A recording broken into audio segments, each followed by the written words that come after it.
Salam Bapak Ibu, jemaat Tuhan dimanapun berada, khususnya semua sahabat-sahabat saya di Facebook yang memberikan dukungan dan doa bagi penyampaian firman Tuhan ini.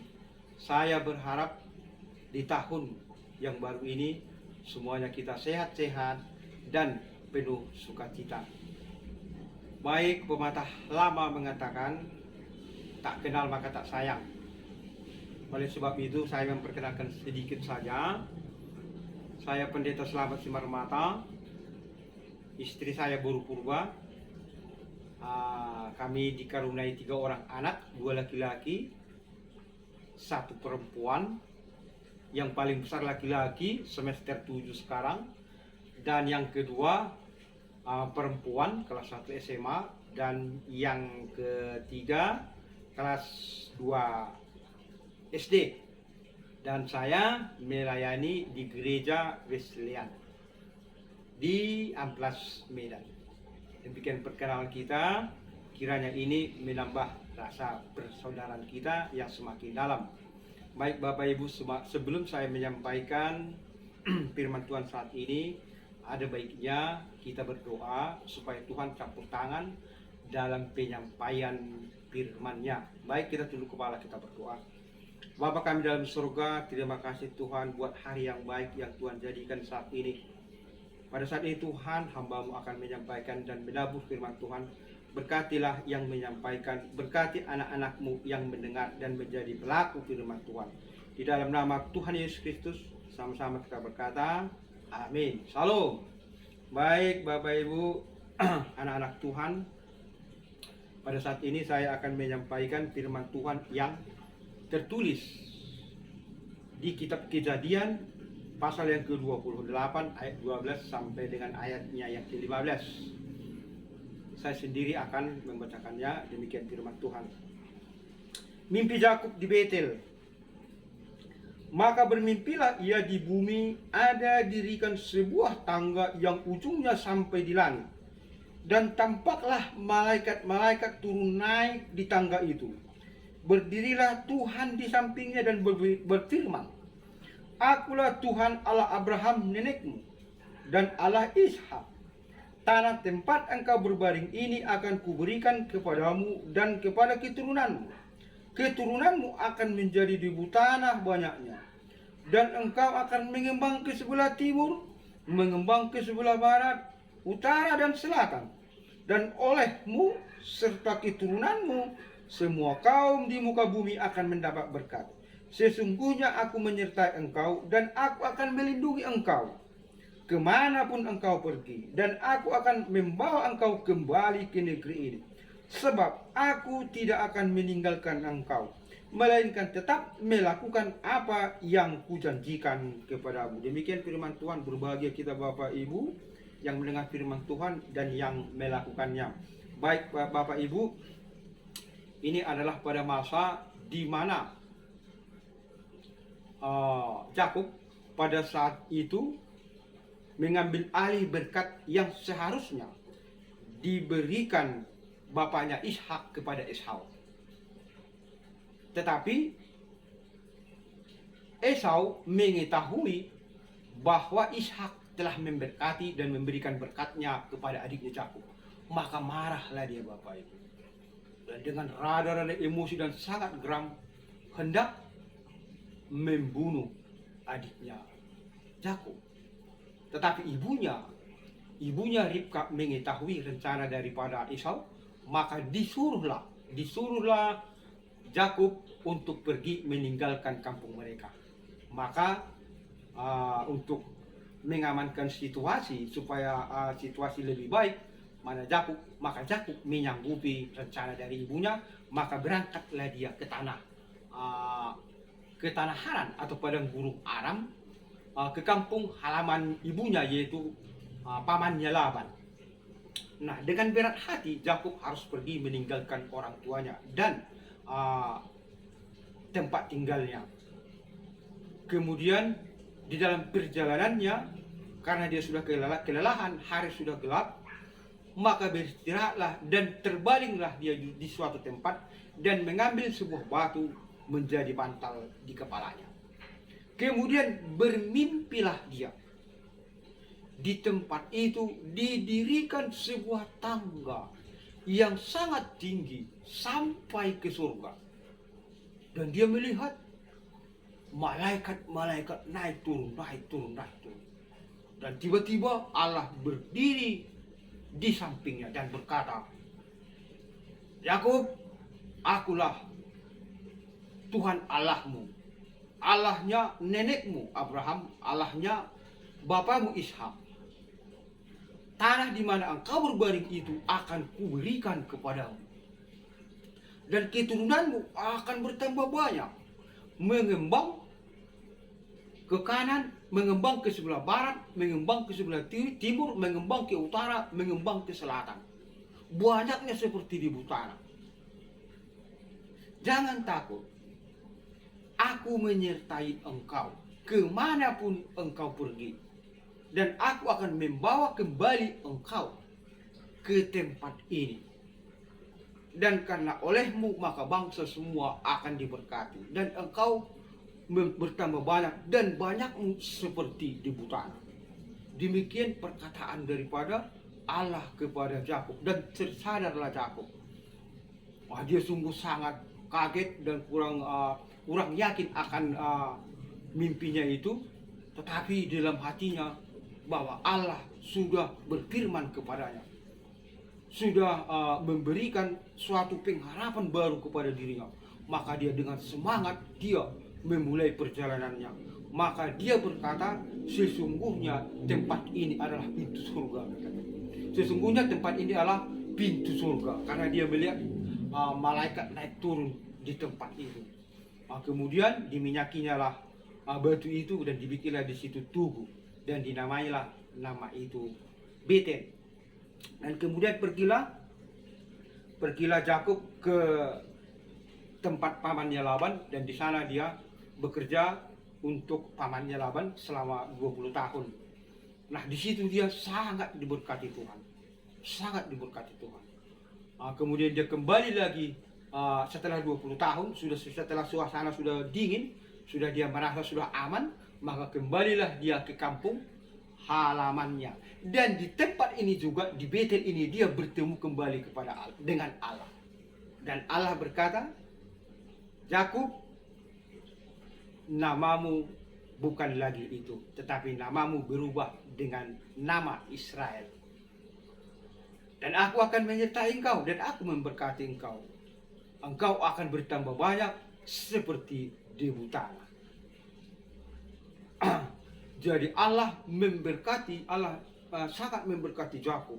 Nah, pulang dia dari tanah Laban, dari tanah tulangnya, dia mempunyai 2 orang istri, 2 gundik, kemudian budak laki-laki, budak perempuan, kemudian ternaknya sangat banyak, kambing domba sangat banyak, kemudian dia banyak sapi, banyak keledai, banyak unta.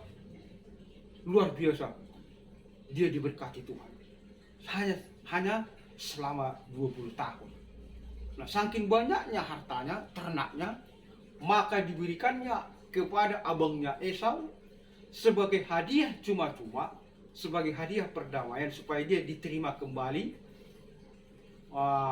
di kampung mereka. Dia memberikan hampir sebanyak 550 ekor ternak, 440 kambing domba, kemudian 30 ekor unta beserta dengan anaknya, 30 ekor keledai, dan 50 ekor sapi. Itu yang diberikan cuma-cuma kepada abangnya Esau. Nah, yang tinggal saya tidak tahu berapa lagi jumlahnya, banyaknya berkat yang diberikan Tuhan kepada Yakub. Luar biasa Bapak. Luar biasa. Allah sangat memberkati Yakub. Dan yang menjadi tema dari nats ini adalah jangan takut, Allah menyertai kita. Nah, apakah yang mau kita sampaikan dari nats ini? Yang pertama adalah, kalau kita bermasalah, kalau sudah orang benci kepada kita, maka apapun yang kita lakukan itu akan tetap salah.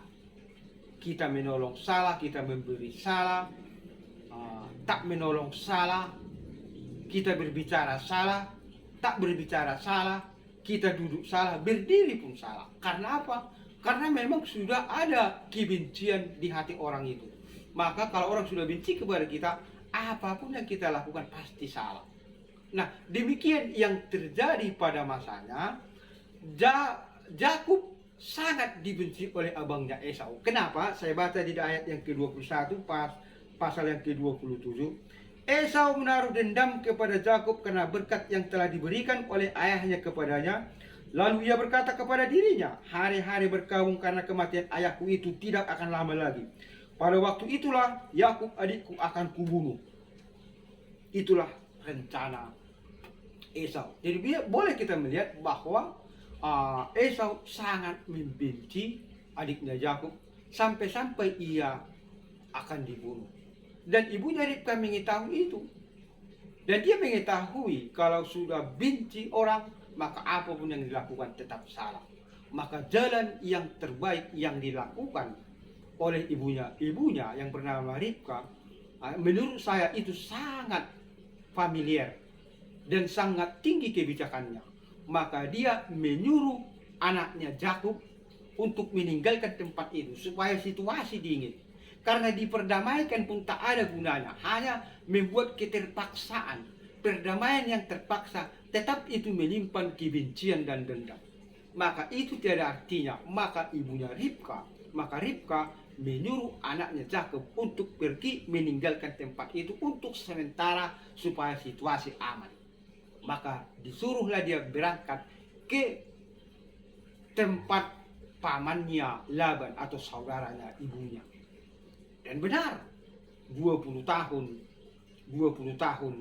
kemudian mereka bisa kembali seperti semula sedia kala.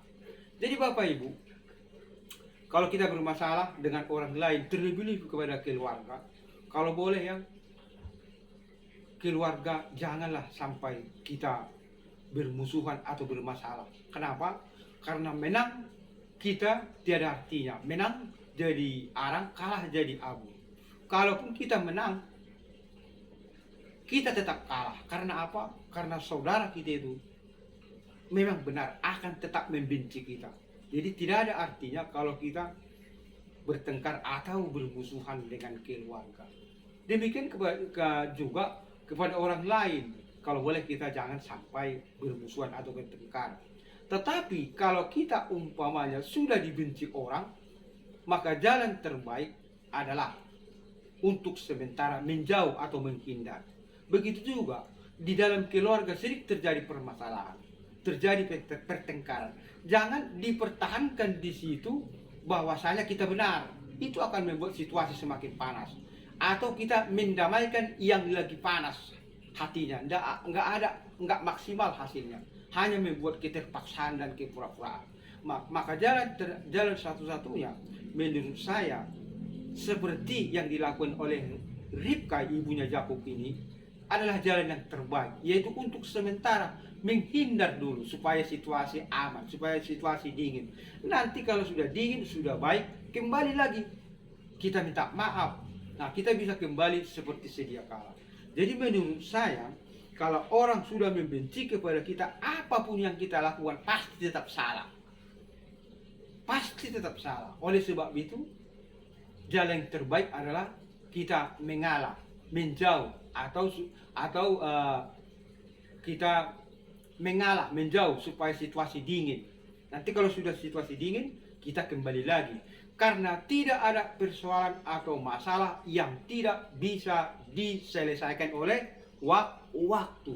Sebesar apapun permasalahan di dalam lingkungan atau di dalam keluarga atau di dalam diri kita, semuanya itu bisa diselesaikan oleh waktu. Amin Bapak Ibu. Jadi jangan dipertahankan. Nah, jadi kalau orang sudah benci kepada kita, apapun yang kita lakukan pasti salah. Untuk sementara kita menghindar. Nanti kalau sudah situasi baik atau situasi dingin, kita kembali seperti semula. Ada amin. Itu yang pertama. Yang kedua, Allah yang kita sembah itu adalah Allahnya Abraham, Ishak dan Yakub. Dan itu juga Allah kita saat ini.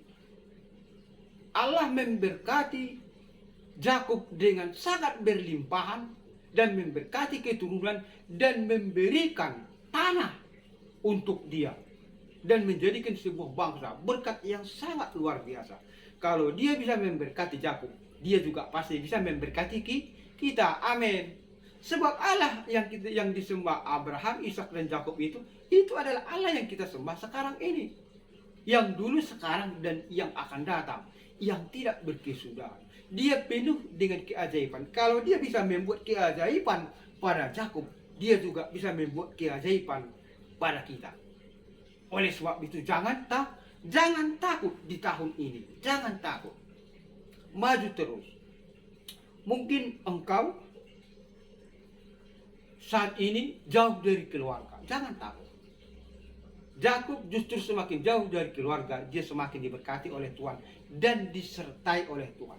Mungkin engkau saat ini sedang sakit, jangan takut. Allah kita itu penuh dengan mukjizat yang mampu menghidupkan orang yang mati, apalagi menyembuhkan penyakit. Jangan takut, Allah kita itu Allahnya Yakub. Amin Bapak Ibu. Mungkin ekonomimu saat ini sedang terpuruk, jangan takut. Allah menopang perekonomianmu dan memulihkan ekonomimu.